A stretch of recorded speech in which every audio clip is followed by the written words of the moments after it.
nasa airport na kami. Hindi ako pwedeng maingay kasi nasa may quiet zone ako.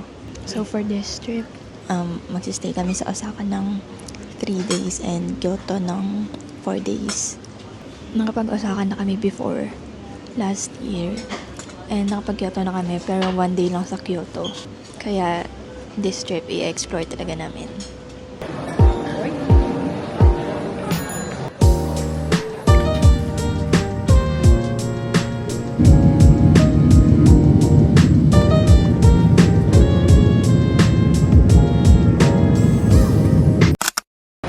Kaka-arrive lang namin sa airport and maghahanap na ng SIM si Seth. Guys, if hindi kayo mag-a-avail ng SIM sa Klook, ayan yung price. Sobrang mahal. I-figure out na namin paano kayo makakapunta sa Kyoto. Hindi pala ako, si Seth lang kasi siya yung navigator.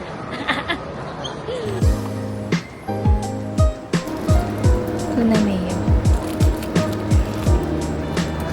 Yan na rin. Wow.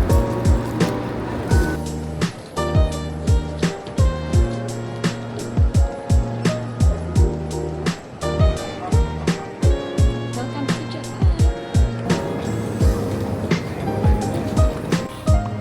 お待たせいたしました。特急ラピータアルファナンバー行き、車が閉まります。失礼します。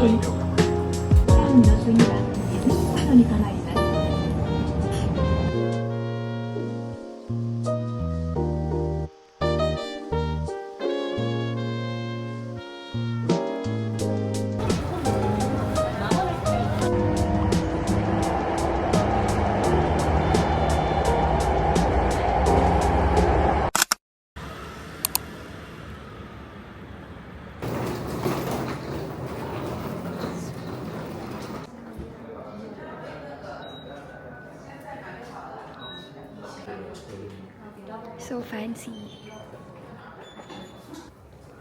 41401.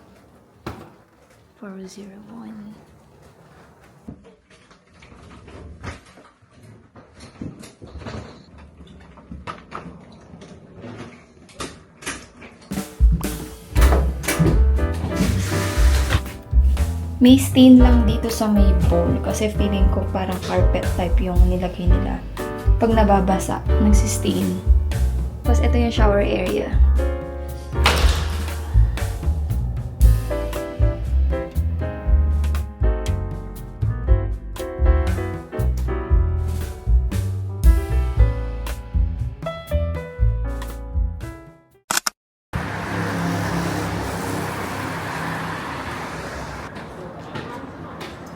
Let's eat. Gutom na ako.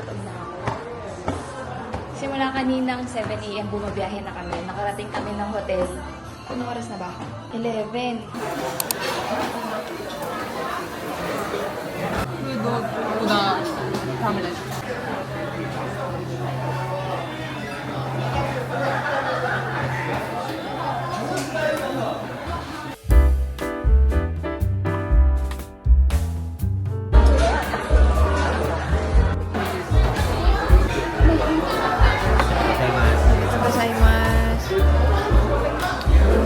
Luwakan na lang tama.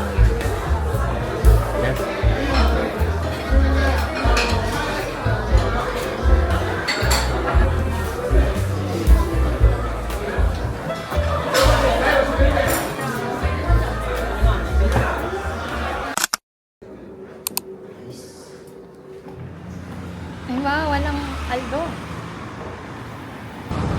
Ay.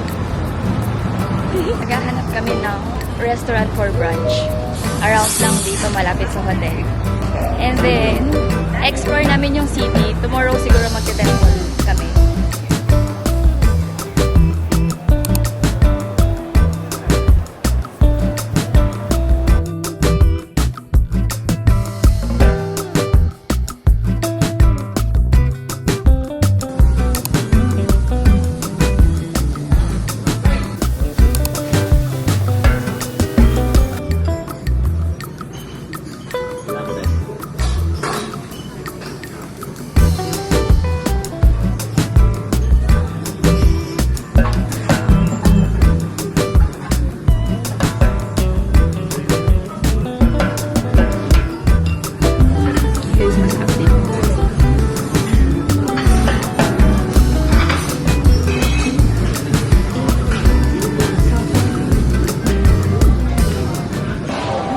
kaming mag-brunch. Sobrang sarap doon. Must try kapag nandito kayo sa may Teramachi. I-check namin kung meron ng belt na gusto ko. Sana meron. Ito dapat yung bibilin ko nung nasa Tokyo ako. Kaso mas pinili kong iunang bilhin itong Osmo Pocket bago yan. Kaya sabi ko, pagbalik ko this time, yan na yung next na bibilin ko talaga. Can I try both? Yeah, for sure.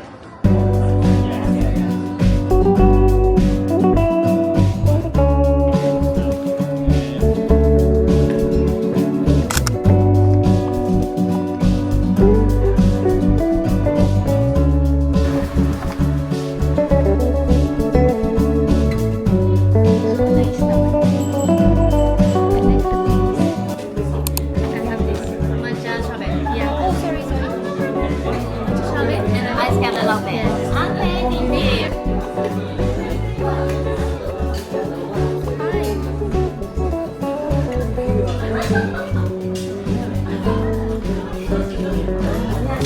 Para siyang matcha bingsu. Masarap. May kasama ding ice cream pati mochi.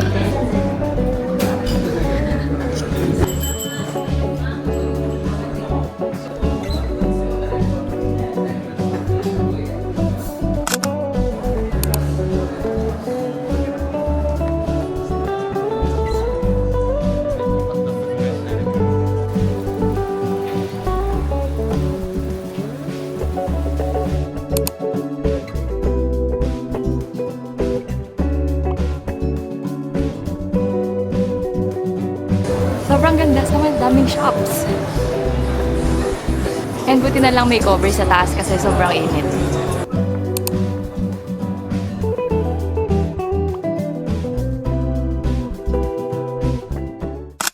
I miss you, Papa. I miss you, Pauls. See you next week. Buddy. Okay. Bye-bye.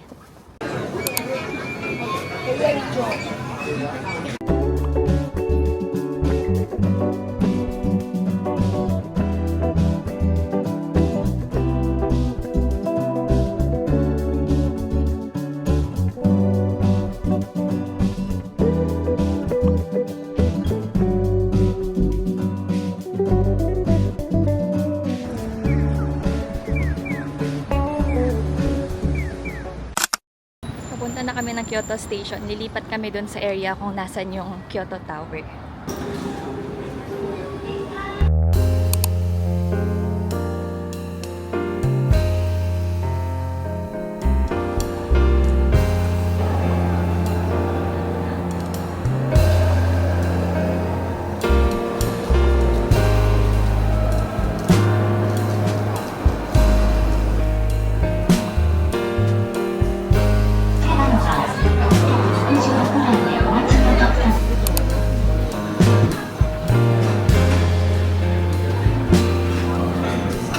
Shrimp with cheese. Anything with cheese, masarap.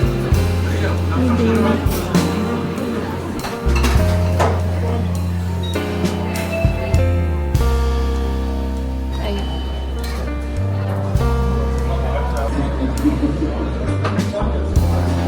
Shrimp with cheese. Pwede kang mag-order dito. Pwede ka din naman kumuha ng mga dumadaan dito. So kung gutom na ka na, pwede ka na lang dumampot dyan para hindi ka na maghintay ng order mo. Pag nakapag-shot ka ng 5 plates, meron kang free game. Kaso enough ni Sed yung sa kanya kaya hindi namin ma-play yung sa kanya. Wait ko na lang mag-5 yung sa akin tapos maglalaro ako. Game.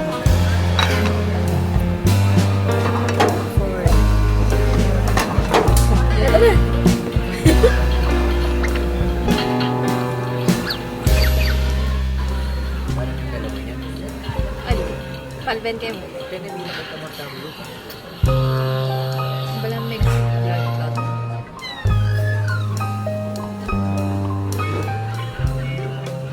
Yan, loose.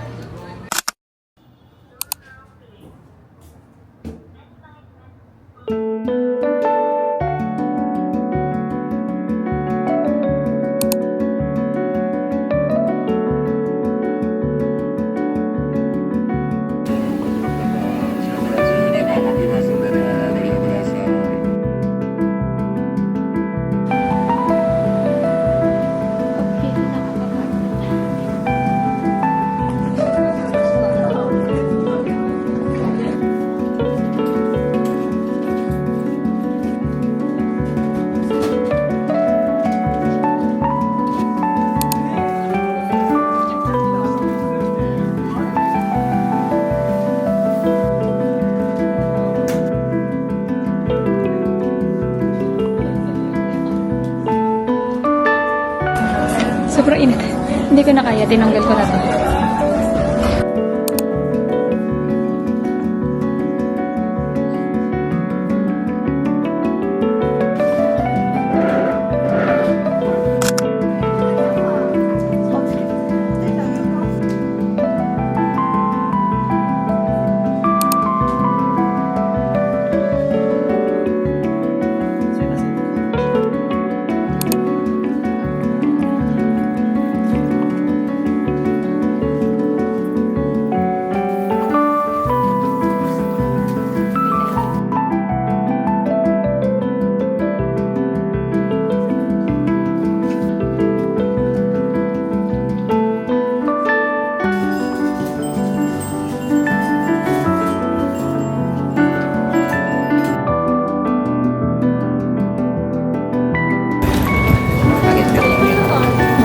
Feeling ko the best time to visit this place is yung pa-sunset para maganda and hindi masyadong trick yung araw.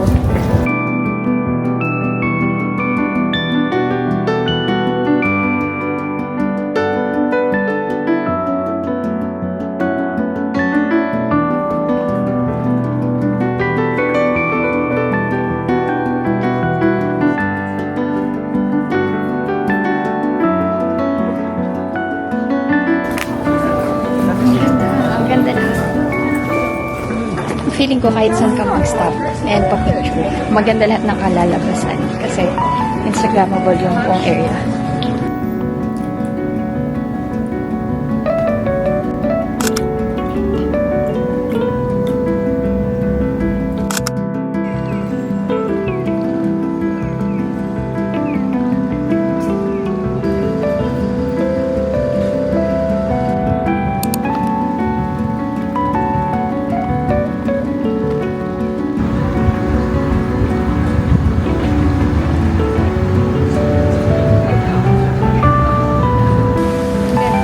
And also maraming restaurant banda dito. Kaya pag kumain kayo dyan, yung view nyo maganda din. Yan.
fun dito pero pag mainit, mas maganda pumunta na lang kayo ng bandang hapon na para hindi na masyadong masakit sa balat yung araw.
Hindi na namin na-check lahat kasi close na yung ibang temples. Yung isa lang kanina dun sa harap yung open.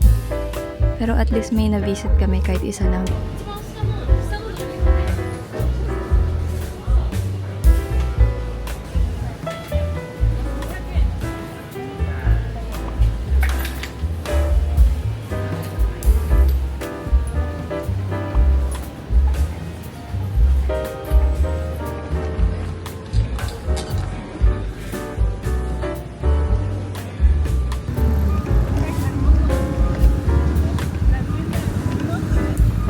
Last night na namin sa Kyoto, tomorrow lilipat kami ng Osaka. Hanggang 14th kami doon.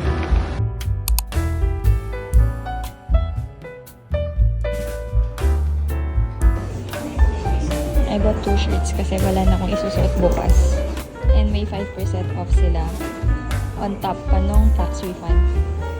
Naghahanap na kami ng place kung saan kami kakain. Yun lang yung mahirap dito sa Japan. Kapag na-late ka ng time para sa dinner, close na lahat.